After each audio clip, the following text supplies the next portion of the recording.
Sidang kasus suap penerimaan mahasiswa baru jalur mandiri Universitas Lampung atau UNILA kembali digelar di Pengadilan Negeri Tanjung Karang, Bandar Lampung, Kamis siang. Agenda sidang ketiga ini masih mendengarkan keterangan saksi-saksi. 2 saksi dari UNILA dihadirkan, yakni Wakil Rektor 3 UNILA Yulianto dan Kepala Biro Perencanaan UNILA Budi Sutomo. Keduanya dihadirkan oleh Jaksa Penuntut Umum sebagai saksi terdakwa pemberi suap Andi Desviandi. Dalam sidang terungkap bahwa Budi Sutomo mendapatkan uang setoran dari penerimaan mahasiswa kedokteran dari jalur mandiri 2,2 miliar rupiah. Uang itu berasal dari setoran langsung orang tua 4 calon mahasiswa titipan serta Wakil Rektor UNILA Asep Sukohar yang membawa 3 mahasiswa titipan. Ya. Itu dari Buskadi. Buskadi 250. 20 juta. Ya.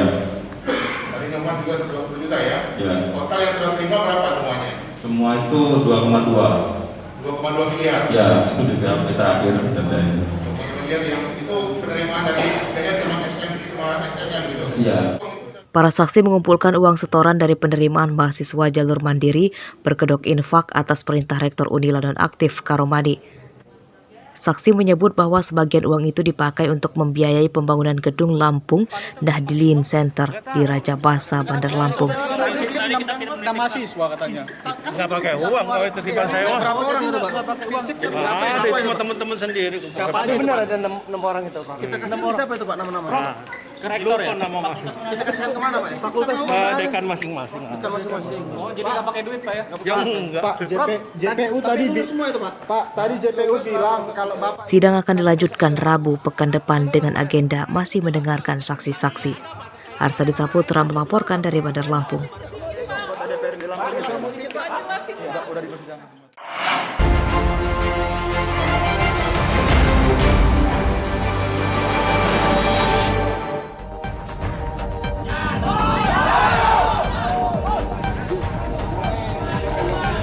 Kerusuhan terjadi di dalam lingkungan perkantoran perusahaan perkebunan sawit PT Gunung Aji Jaya, Kecamatan Pubian, Lampung Tengah, Sabtu siang.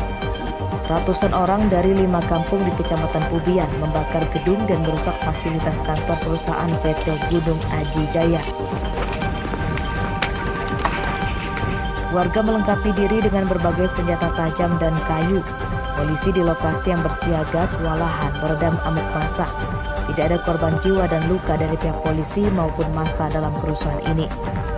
Menurut polisi, kerusuhan ini dampak dari beredarnya berita hoaks atau berita bohong terkait habisnya masa hak guna usaha atau HGU PT Gunung Aji Jaya yang mengelola lahan lebih dari 400 hektar. Massa berupaya merebut lahan tersebut, padahal HGU PT Gunung Aji Jaya telah diperpanjang sejak 2015 lalu hingga tahun 2040 mendatang. Polisi telah menangkap 7 tersangka pembakar kantor dan kendaraan perusahaan.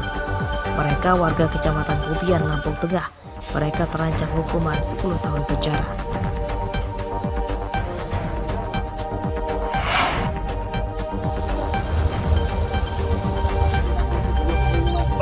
Rumah Jimah kakek 65 tahun yang terletak di dalam kawasan register 45 Sungai Buaya, Desa Tugoroda, Kecamatan Mesuji Timur, Mesuji, Rabu siang mendadak ramai didatangi tetangganya. Mereka membesuk Jimah yang terluka di kepala akibat dianiaya oleh seorang remaja pria tetangganya berinisial NV.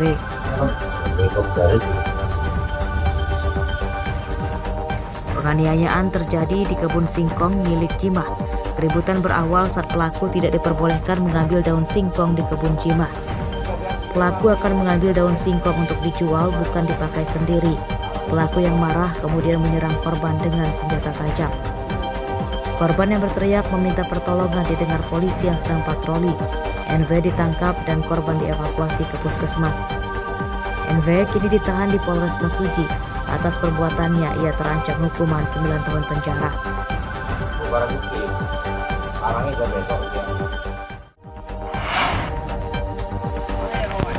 Penyeberangan darurat. Pemandangan mengerikan ini jadi hal yang biasa di Kecamatan Sukau, Lampung Barat selama sepekan terakhir. Sejumlah pelajar SD pulang sekolah dan ibu-ibu yang menggendong balita terpaksa harus dipegangi petugas BPBD saat melewati jembatan darurat di Sungai Waiwarku. Jika selip, bisa saja mereka terjatuh ke sungai berarus deras ini. Begitu juga dengan para petani yang membawa tomat hasil panennya. Tomat yang sudah dikemas dalam kotak kayu digotong menyeberangi sungai saat akan dijual ke kota. Lumpuhnya aktivitas warga akibat jembatan penghubung Desa Pagardewa dan Sukamulya putus diterjang banjir bandang pada hari Minggu 13 November lalu. Warga tidak melalui jalan lain karena jaraknya jauh dan rusak. Untuk membantu warga menyeberangi sungai, petugas BPBD mendirikan posko di dekat sungai ini. Petugas membuat jembatan darurat dari kayu dan bambu, pengganti jembatan yang putus, serta menyiagakan 1 unit perahu karet. Namun jembatan darurat hanya bisa dilalui orang saja dan tidak bisa dilewati kendaraan. Warga desa Pagardewa dan Sukamulya, Kecamatan Sukau, Lampung Barat, mendesak pemerintah segera membangun jembatan baru. Jembatan jadi jalur vital warga untuk beraktivitas dan membawa hasil panen ke kota.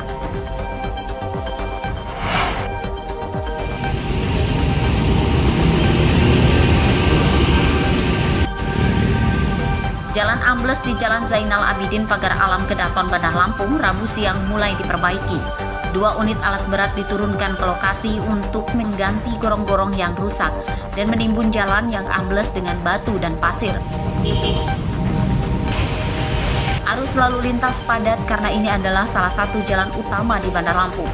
Jalan ambles menyebabkan kemacetan arus lalu lintas yang parah, khususnya pada pagi dan sore.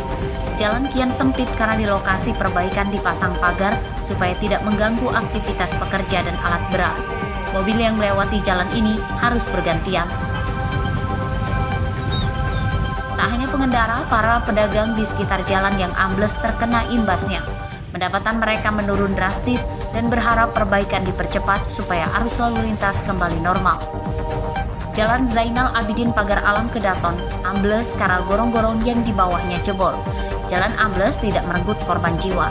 Warga yang melewati jalan ini diminta bersabar sebab sering macet parah.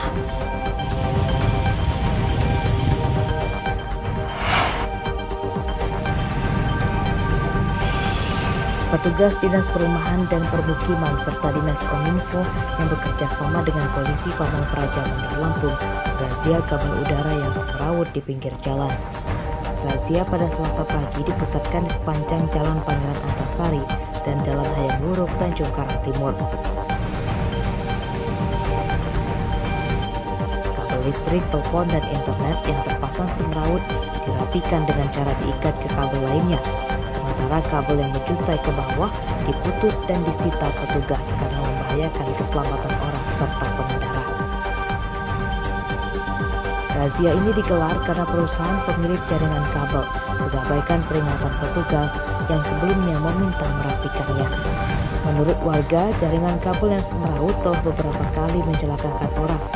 Perusahaan pemilik jaringan kabel diminta tidak mengabaikan keselamatan orang lain dalam menjalankan bisnisnya.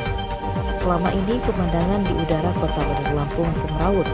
Ini karena banyaknya kabel listrik, kabel telepon, dan kabel internet yang dipasang tidak rapi, bahkan terkesan mengabaikan keselamatan warga sekitar. Kabel udara yang semrawut itu secara tidak langsung mengganggu aktivitas warga.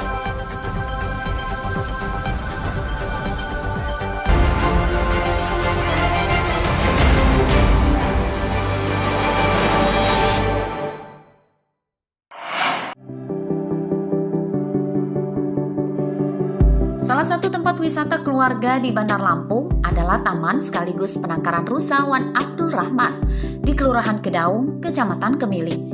Taman rusa setiap libur akhir pekan ramai dikunjungi wisatawan, khususnya keluarga yang memiliki putra-putri masih kecil.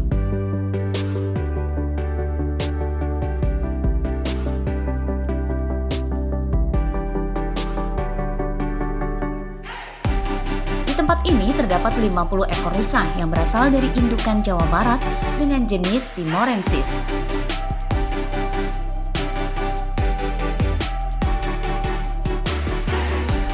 Menurut pengelola, penangkaran rusa dimulai pada 2012 lalu, namun resmi dibuka untuk umum baru 3 tahun berjalan. Tiket masuknya terbilang terjangkau Rp5.000 per orang. Sajikan di sini yang pertama yang pasti kita ngeliat rusa ya. Ya tujuannya utama itu penangkaran rusa. Yang kedua di sini ada gazebo, terus tempat main anak-anak, terus taman tempat duduk-duduk nyantai, berinteraksi sama rusanya, terus memberi pakan rusanya langsung, terus banyak ini. Selain dapat berinteraksi dengan rusa, para pengunjung juga dimanjakan dengan udara sejuk khas alam yang masih bersih. Penangkaran rusa adalah wisata edukasi untuk anak-anak agar mereka mengerti tentang hewan langka rusa yang kini hampir punah. Kita cari suasana hutan sebenarnya ya untuk anak-anak biar juga mengenal hutan, karena ini kan juga hutan raya ya. Kemudian yang kedua ya untuk mengenal hewan, terutama mungkin rusa, karena kita kan sekarang kayak di Bandar Lampung ini nggak ada kebun binatangnya, mungkin untuk melihat hewan dan penangkarannya di sini gitu ya, lumayan untuk hiburan anak-anak biar mengenal hewan. Ini jalan-jalan habis pulang wisuda mau selfie di Taman Rusa ini. Sama siapa kesini? Sama keluarga banyak. Mbak, kenapa sih Mbak ininya ke Taman Rusa? Karena terjangkau, murah, aman buat anak-anak juga. Eits, jangan takut saat didekati rusa. Meski memiliki tanduk panjang dan bercabang, rusa bukan termasuk hewan yang galak yang suka melukai manusia. Meski demikian, anak-anak tetap harus didampingi orang tuanya. Jeffrey Arifin melaporkan dari Bandar Lampung.